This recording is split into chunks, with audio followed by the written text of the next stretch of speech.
rules around packaging and package waste are stirring up strong opinions across Europe. They require businesses to register their package waste in each EU country they ship to in an attempt to curb waste. But businesses say the law is overly complicated. Deutsche Welle correspondent Stephen Beardsley joins us now from Berlin. Stephen, g'day. So what is this new rule and how much of a change is it? Yeah, hi, Joe. This is basically going back to 2022. As you can imagine, a bit of a different time than we're seeing right now in terms of business and what the focus was really on climate for the EU. And back then, there was a real concern about the mounting levels of packaging waste that the EU was seeing across the whole bloc, up 20% in the last decade.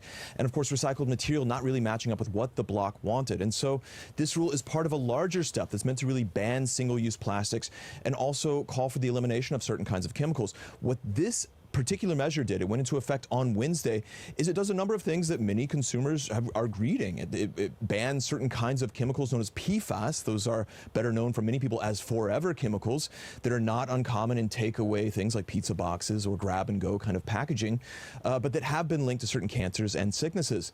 It also lays out certain requirements for the coming years about the amount of recyclable material that needs to be in plastics, and then how recyclable objects actually are, because your ketchup bottle can say that it's recyclable, but is it actually economically recyclable? So there's a lot of interesting things that it does, but what we're really talking about right now is this regulation that even smaller businesses have to basically start liaising with someone in every single member nation about what's in their packaging. Keep in mind, Joe, there are 27 different member nations in the EU, so you can imagine where the controversy is coming from. And so some businesses are up in arms.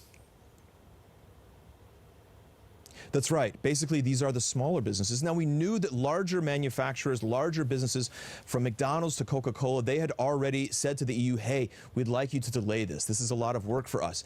That was expected. They went forward with it. What we're hearing now is it's really these smaller producers who are selling from one country. It could be within the EU. It could be Australia going into the EU. They're selling a product that was directly ordered from them. It could be a book. It could be craft jewelry. It could be a baked item. And now they're being told that from the language in this regulation, they actually have to have a representative in every single EU nation that they sell into. Now, there was a German retail association that did the calculations and said it probably is going to cost for every single member nation a few €100 to have that person who does that for you. They'd obviously be doing it for multiple businesses. But if you multiply that by 27, then you can see what the burden is there. And not to mention that this is a 124-page law that these smaller businesses, mom and pop shops, little online establishments have to understand. And so that's the frustration. We've seen many of them saying, we're just not selling into the EU anymore. Yeah, and so what does the EU say about that frustration from the businesses? Yeah, the EU is saying, look, we're easing member states into this. We're urging them to ease into it. Don't immediately ban any products. Don't immediately give out fines, give warnings. And it'll take time is what they're saying. There is also an effort to change some of this language as the realization grows that many smaller businesses are being hit. But the EU also says, look, the burden of plastic waste and packaging has grown in recent years. We've seen a 20% increase in packaging waste in the EU over the last decade.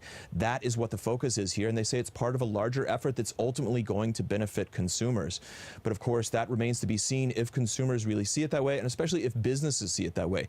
You have to keep in mind that in 2022, when this was passed, the outlook was different than it is now. Business has really been harder in the EU in recent years. The economy hasn't been doing well, and there's been a lot of tension between these efforts to really move climate and Green Deal measures forward in the EU, the world's largest consumer market, and to protect businesses from too much regulation. And that is a tension that we're seeing right now as well.